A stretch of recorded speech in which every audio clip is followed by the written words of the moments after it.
Lok Sabha election झाली आणि त्यानंतर लगोलग आली विधानसभा आणि विधानसभेमध्ये आपल्याला बघायला मिळालं ते म्हणजे महायुती सरकारचं अभूतपूर्व असं यश।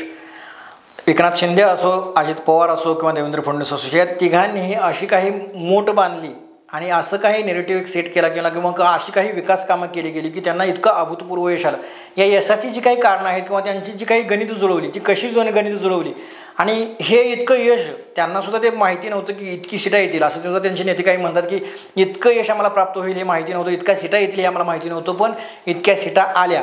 तर अभूतपूर्व असं यश आलेलं आहे। या यशाच्या मागची जी काही कारणं आहेत किंवा याचं जे काही गणित मांडलं गेलं ते कसं मांडलं गेलं आणि याची काय कारणं आहेत तेच आपण या व्हिडिओच्या माध्यमातून बघणार आहोत। त्यामुळे व्हिडिओ हा शेवटपर्यंत बघा मित्रांनो।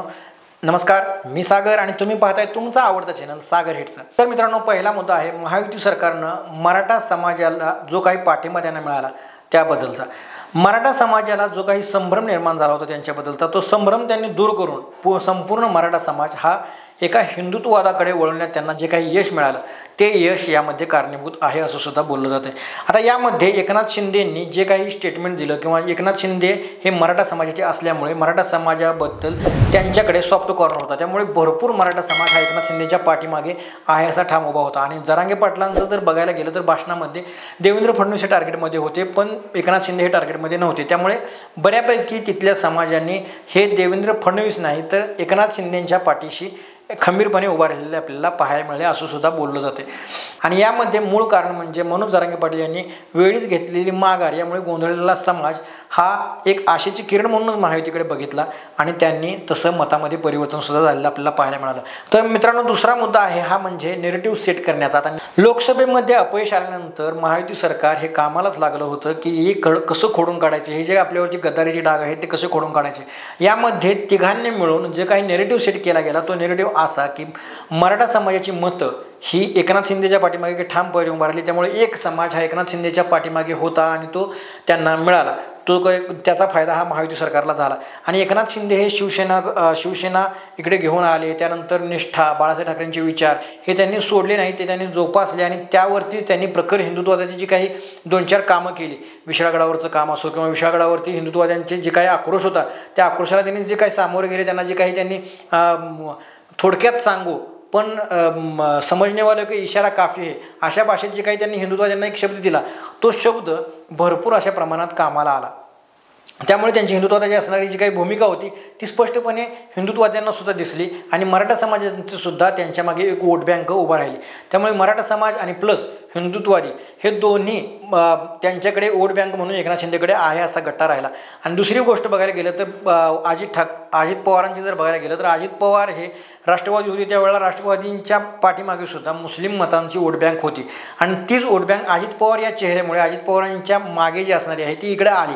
पण त्यानंतर एका सभेचं मी तुम्हाला उदाहरण देतो। एका सभेमध्ये मुस्लिम समाजाच्या एका कार्यकर्त्याने विचारलं सुद्धा होतं की मुस्लिम समाजाला आम्ही काय म्हणून महायुतीकडे पाहावं। त्यावेळेला अजितदादांनी हा शब्द दिला होता की आम्ही जात धर्म वगैरे पंथ मानणार नाही, मी महायुतीमध्ये सुद्धा मुस्लिम समाजासाठी बाजू मांडेल किंवा मुस्लिम समाजासाठी मी तिथं ठोस भूमिका मांडेल।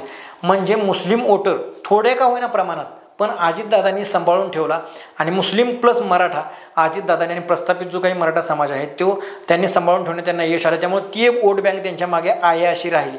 आणि त्यानंतर येते ते म्हणजे देवेंद्र फडणवीस। आता भाजपचा हा जर स्टँड बघायला गेलं तर हा दरवेळी तुम्ही अभ्यास करा की त्यांनी त्या विभागानुसार तो स्टँड बदललेला आपल्याला पाहायला मिळतो। म्हणजे त्यांच्या मनात आहे हिंदुत्ववाद पण तो कसा तो मी तुम्हाला यामध्ये सांगतो की BJPने आता मराठा समाजाची वोट असो किंवा मराठा समाज प्लस हिंदुत्ववादी हे एकनाथ शिंदेने धरलं, मुस्लिम समाज प्लस मराठा हा अजित पवारांनी धरला। तर ओबीसी समाजाची जी काही मतं होती, ओबीसी जी काही बहुजन समाजाची मतं आहेत ती मतं देवेंद्र फडणवीस यांनी घेण्याचा प्रयत्न कसा केला। म्हणजे देवेंद्र फडणवीस हे स्पष्टपणे सांगतात, त्यांची भाषणंसुद्धा अशी आहेत की BJPचा DNA हा ओबीसीचा आहे, म्हणजे ओबीसी समाजासाठीच हा BJP आहे असा तो त्यांनी लोकसभेच्या वेळेला सुद्धा ते भाषण केलं होतं आणि विधानसभेच्या वेळेला सुद्धा त्यांची काही स्टेटमेंट तशी आहेत। हे बघायला गेलं तर ओबीसीची मतं जी काही एकट्टा होती ती 1 मतदान हे देवेंद्र फडणवीस कन्व्हर्ट करू शकले, त्यांच्या भाषणातून असो किंवा त्यांच्या कामातून असो, ते त्यांना सहजरित्या प्राप्त झालं. आणि ते विभागानुसार कसं बदल हे तुम्हाला मी सांगतो. तर नेरेटिव्ह कसा सेट केला जातो, जिथं जिथं ओबीसी समाज बहुसंख्यक आहे तिथं ती स्टेटमेंट दिली गेली, जिथं जिथं प्रस्थापित समाज एक वेगळा विशिष्ट आहे तिथं स्टेटमेंट ही विकासाची दिली गेली किंवा प्रस्थापितांना कसं थांबवायला पाहिजे यावरती तिथं भाष्य केलं गेलं. आणि जिथं जिथं हिंदुत्ववादी आहे तिथं बटेंगे तो कटेंगेचे नारे प्रत्कर्षाने लागले आणि ते सुद्धा अगदी ओरडून ओरडून लागले गेले नारे. असं तिन्ही वेळेला एक देवेंद्र फडणवीस हे तिन्ही भागात विभागानुसार तिथल्या तिथल्या जातीय तिथल्या तिथल्या बहुसंख्य लोकसंख्येच्या नुसार तिथं कोणता बहुल वर्ग आहे त्या वर्गानुसार त्यांची ती स्टेटमेंट होती. ती स्टेटमेंट खेळण्याची किंवा ती भाषण करण्याची शैली ही देवेंद्र फडणवीसाकडे आपल्याला यामध्ये पाहायला मिळाली आणि त्याचा फायदासुद्धा या निवडणुकीमध्ये झालेला आपल्याला पाहायला मिळतो. तर अशी होती ही सर्व जातीची आणि धर्माची ही गणितं. त्यामुळे या तिघांकडेही जो काही अवध बघण्याचा जनमानसांचा कल होता की हे गद्दार आहेत वगैरे 50 खोके ओके हे ते असं ते जो काही नेरेटिव्ह झाला होता तो नेरेटिव्ह जातीची समीकरणं आणि विकास कामांचा जो काही त्यांनी धडाका लावला होता ते विकास कामं बघता हा नेरेटिव्ह पुसला गेला आणि त्याचं हे अभूतपूर्व यश आपल्याला पाहायला मिळतं.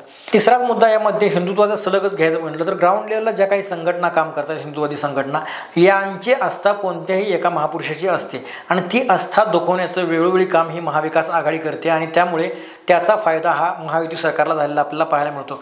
मग समर्थ रामदास स्वामीवर बोललेला वाक्य असो किंवा स्वामी समर्थावरती बोललेली ही वाक्य महाविकास आघाडीच्या व्यासपीठावरती बोलली होती आणि स्वामी समर्थांना मानणारा भरपूर मोठा वर्ग आहे कारण ती एक आस्था आहे, हिंदूंचं एक दैवत आहे, ते त्यांना मानणारा वर्ग आहे. मग ते जर महाविकास आघाडी त्यांच्या व्यासपीठावरून तशी माणसं जर त्यांना टीका करत असतील किंवा अपमानजनक एका देवाबद्दल आस्थेबद्दल जर बोलत असतील तर ती जी काही चीड होती हिंदूंच्या मनात ती चीड ही या मताच्या माध्यमातून हिंदूंनी दाखवून दिलेली आपल्याला पाहायला मिळते.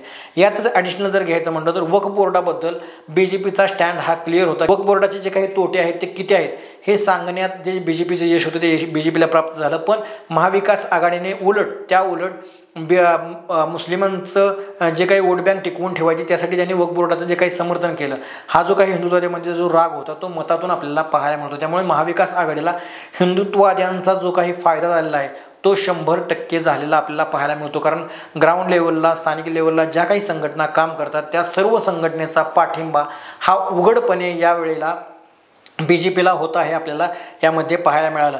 तुम्ही निवडणूक झाल्यानंतर बऱ्याच जणांच्या सभा बघा, बऱ्याच जणांचे मिरवणुकी बघा, त्या मिरवणुकीमध्ये आपल्याला पाहायला मिळालं. यामध्ये महाविकास आघाडींच्या जिथं मुस्लिम मौलवी आहेत त्यांनी फतवेसुद्धा काढले आपल्याला पाहायला मिळाले. पण इथं BJPच्या महायुती सरकारमध्ये जर बघायला गेलं तर इकडं ज्या काही संघटना होत्या हिंदुत्वाच्या त्यांनी फतव्याच्या विरोधात एक आदेश अशा आशयसुद्धा डिजिटल आपल्याला झळकलेले पाहायला मिळाले. म्हणजे 100 फतवे आणि फक्त एकच आदेश हे वाक्य हे टॅगलाईन जे काय आहे ती विधानसभेमध्ये आपल्याला गाजलेली पाहायला मिळाली आणि त्याच हिंदुत्ववाद्यांचं हे सर्व जे काही श्रेष्ठ आहे ते BJPला गेलं आणि BJPला मताधिक्य वाढलेलं आपल्याला पाहिजे. आणि यामध्ये सर्वात महत्त्वाचा फॅक्टर म्हटलं तर 60% काम केलेला फॅक्टर तो म्हणजे लाडक्या बहीण योजनेचा. भरपूर महिला या खुश होत्या आणि लाडक्या बहिणींचा फायदा हा सामान्यातल्या जनमानसांना झाला. कारण यामध्ये डायरेक्ट त्यांच्या अकाउंटला पैसे आले, मध्यस्थी कोणाची गरज नाही, कुठल्याही कार्यालयात जायची गरज नाही, काही नाही, डायरेक्ट आपल्या अकाउंटला पैसे कधीही आपण काढू शकतो. यामुळे लाडक्या बहिणींना एक विश्वास होता की आपल्याला वरून आलेले 1500 आहे असे आपल्याला अकाउंटला येतात, कोणाची काही पैसे द्यायची कुठं गरज नाही किंवा कुठं लाच द्यायची गरज नाही, आपल्या डायरेक्ट अकाउंटला पैसे येतात. त्यामुळे भरपूर अशा लाडक्या बहिणी यामध्ये खुश असलेल्या आपल्याला पाहायला मिळाल्या.